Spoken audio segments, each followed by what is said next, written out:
towards the DMFT up to May 2026. Registration application తీసుకోండి. Yeah, compulsory. తీసుకోండి. Thank you. Next, industries. Industries are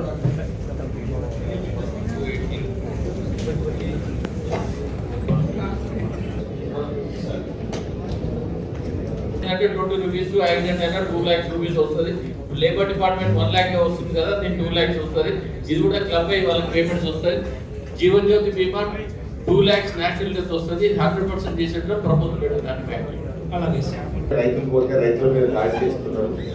మీరు దయచేసి ఆ నందూరు పెద్దవాగులో అక్రమ ఇసుక రవాణా మీద తీవ్రమైన చర్యలు తీసుకోండి. అవసరం 15,000 రూపాయలు వస్తుంది. 5 kV పెట్టుకున్న వాళ్ళకి 25,000 రూపాయలు వస్తుంది ఇన్కమ్. కేంద్రం నుంచి సబ్సిడీ 78,000 రూపాయలు వస్తుంది.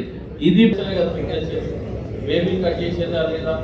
బేబీలు పవర్ ఫ్యాక్టరీ ద్వారా వస్తుంది సార్. ఇప్పుడు ఆటోమేటిక్ రెవెన్యూ జనరేట్ నేను కట్టించాను మన దగ్గర ఉపయోగంలోకి తెమ్మని 2-3 సార్లు రిక్వెస్ట్ లెటర్ ఉందా మీ దగ్గర? తమరికి నేను మెసేజ్ కూడా పెట్టాను సార్. ఏమని? ఇట్లా already submitted to head office అని చెప్పేసి కాపీ అడిగిన సోలార్ ప్లేట్స్ పెట్టిస్తా అని చెప్పి మిమ్మల్ని ఒక ప్రపోజల్ రెడీ చేసి ఇవ్వని అడిగినాం. అంటే ప్రజల్ని ఎంకరేజ్ చేస్తూ మీరు ఎక్కడ కార్యక్రమాలు చేస్తా ఉన్నారు, ఏం చేస్తా ఉన్నారు? ఫ్రీ కరెంట్ ఇస్తే కరెంట్ ఉత్పత్తి అవుతుంది. ఎక్కువ పెట్టుకుంటే మీ కరెంట్ ఉత్పత్తి అమ్ముకుంటే మీకు డబ్బులు వస్తాయి లేదా? ఎక్కడ ప్రచారం చేస్తా ఉన్నారు సార్? మనం హోర్డింగ్స్ కూడా పెట్టాను సార్ ఇక్కడ జస్ట్ హైవేస్. ఎంత కష్టం సార్ హోర్డింగ్ పెట్టాలంటే? చాలా కష్టం. నేను ఆల్మోస్ట్ అంటే తిరిగాను సార్.